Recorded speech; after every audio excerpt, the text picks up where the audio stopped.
In this video, we sail up to stunning Anaho Bay to find protection from an incoming blow, face a potential medical emergency, and meet 4 of the cutest residents of the village. We are prepping the boat to get out of here. Today we are going around this peninsula all the way up to the north part of the island to the bay called Anaho, one of the most beautiful bays apparently here in Fatahiva. Everyone speaks very highly of it. It is a beautiful morning here. We had so much rain last night. What a sight this morning. One of us is very ready to go. It's beautiful. He's been waiting for an hour for the captain to get up. Oh, and now man. the captain's up. He wants to drink his coffee and take in the view. This last view of this beautiful anchorage. You know, we've just been here for such a short amount of time.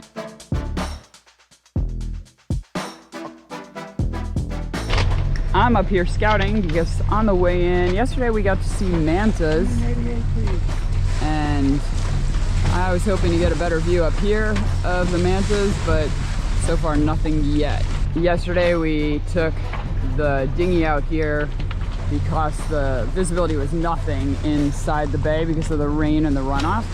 Well, Brown jumped in and he pretty much flew back out of the water. I don't feel good. God, it's freaking foreboding down there.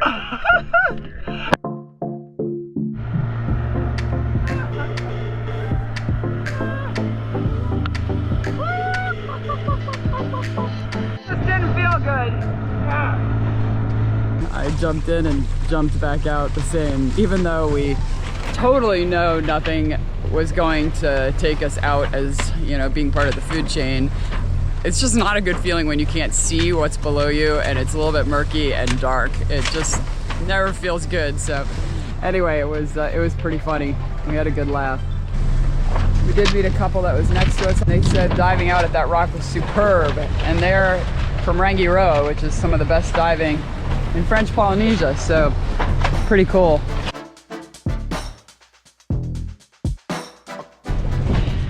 Today's sail should take us 5 or 6 hours. It takes a lot longer because the winds and the currents are a little bit wonky around this point. So we're expecting to get in there early afternoon. It does take a lot longer than you think it's going to take based on just the straight nautical miles.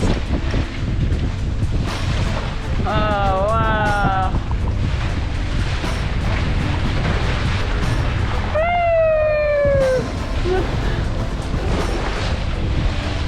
We're doing a lazy jib sail up the lee shore. Oh, that reminds me of a song that I used to listen to back in high school by Crosby, Stills, Nash, and it's called All Along the Lee Shore, and it's awesome. They were sailors. David Crosby had a boat. It was a 56-foot monohull, and they used to sail down to Tahiti and the tropics, and they sang about it. The lee shore is basically part of the sail, which could be very vulnerable. Today the conditions are really benign. We've given ourselves a lot of distance in case something happens. But basically, if you're in rough weather, the weather could push you onto land and crush your boat. Today it's nice and easy, and we've left enough room to where we could change sail, go downwind, and get away from danger.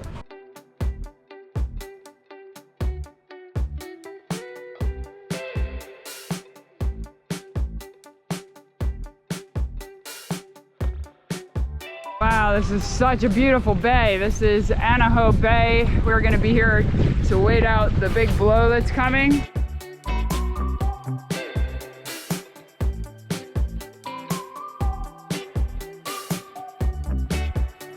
Today is our 13th wedding anniversary, and we are celebrating here in Anaho Bay. It is beautiful. Happy anniversary, sweetie. Happy anniversary. 13 years. Ah. And we thought it was going to be a relaxing day, but we had an issue that has arisen, and it's something that we didn't anticipate. Jungle Boy was taking some Fatu Hiva coconuts and opening them up. And of course, I was like enjoying the wonderful white meat of the coconuts, and one of them had a little bit of shell on it, and I crunched down on it with one of my molars and took like a third of my molar out. Fortunately, it's not excruciating pain. It's not even really pain at all at this point, and I'm hoping it'll stay this way. It just so happens that it was too late for the dentist to see us today. It's a holiday tomorrow, and then to get to the dentist's office, we have to hike over this ridge. It's gonna take... It's about 1.5 miles, so it'll take us a good 45 minutes. Yeah. Then the cab is gonna take us back into town. It's about an hour from Qingdao back to Taiohe, the main town. You know, you just have no idea crazy stuff like this is gonna happen. Anyway, it's an interesting situation. We're really hoping that Brown doesn't have any issues with pain or the nerve endings being exposed, and if that happens in the middle of the night, we basically are just gonna have to make it comfortable until the morning, because there's really no option. Good morning. It is a beautiful morning here, and truly belies the fact that we're going to have a pretty big windstorm coming in over the next 4 or 5 days of not treacherous winds, but winds where you definitely want to get into an anchorage where you've got some protection. The anchorages in much of the Marquesas are swelly, and so many people are now coming to this anchorage because it is known as one of the flatter anchorages in the Marquesas. So we are filling up. About 10 boats came in yesterday. We've got 3, 6, and 2 more came in over there. So the anchorage is definitely getting busier. It's got plenty of space for more boats, and we know 3 or 4 of our friends are coming in because they've asked us if there's room. But look at that. What a background. It doesn't even look real. Today we're going on a hike to a bay on the eastern side of the islands with our friends on Ruffian. Mush, mush, mush. Wow. Another adventure with Ruffian. Here we go. The village of Anaho has 12 residents, and despite its incredible beauty, of all the places we dropped anchor, this was the only one where the locals were not friendly and seemed truly unhappy. As we passed them on our walks through the village, they would never smile and grunted if we tried to make conversation. When our friends attempted to find Roger, the vegetable farmer, they stopped at a house to get directions, and the owner told them that she did not know Roger. This was baffling. In a town of 12 people, surely they knew Roger. They stopped at the house next door to inquire, and this one belonged to Roger. He told our friends that he does not speak to that neighbor. So in our week-long stay in the bay, we did all that we could to be warm and considerate neighbors, trying our best to bring peace to a village that appears to really need it. Oh. How was your hike? Oh, we didn't get very far. Yeah, 200 yards.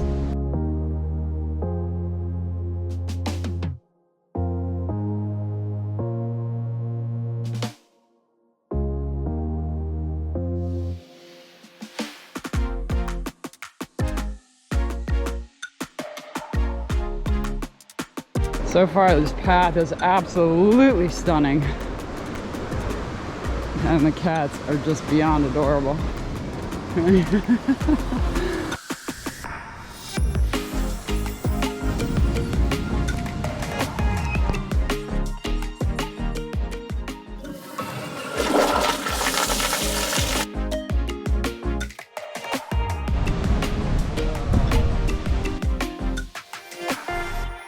So we started this hike, just the 4 of us, and we've doubled in our number because on our way we ran into a family of baby kittens, and we showed them a little affection, and now they're coming with us on this hike. They've adopted us. Well, look at them all. I mean, this is not a short hike, and they have not wavered at all. So adorable.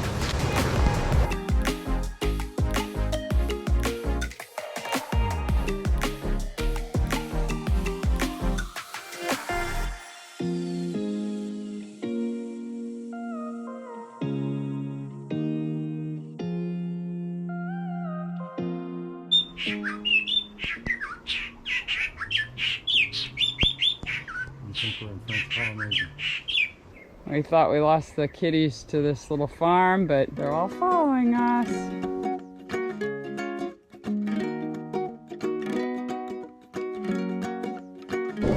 Oh, watch out. You got one right up underneath your heel. Hatuatua Bay is beautiful, but since it is an eastern-facing bay exposed to the trade winds, it can only be appreciated from the land and not by sea. As we walked along the beach and dunes with our 4 kittens in tow, we marveled at the beauty of this place and its rich history. In 1957, archaeologists on an expedition funded by the American Museum of Natural History found pottery fragments in the sand dunes that linked the early settlers of the island to the western Pacific island of Fiji, where the pottery was produced. They surmised that the pottery was brought to Nukuhiva on voyaging canoes.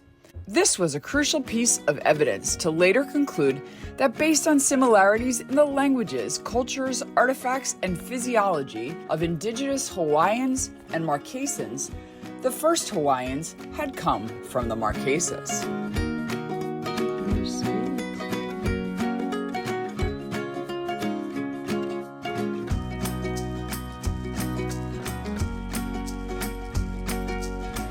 One thing that's incredible here is the care that everyone takes in keeping gardens and no trash on the ground. It is beautiful. Every lawn is immaculately maintained.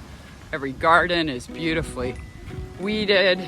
It's incredible that 3 hours after setting out, the kittens are still with us.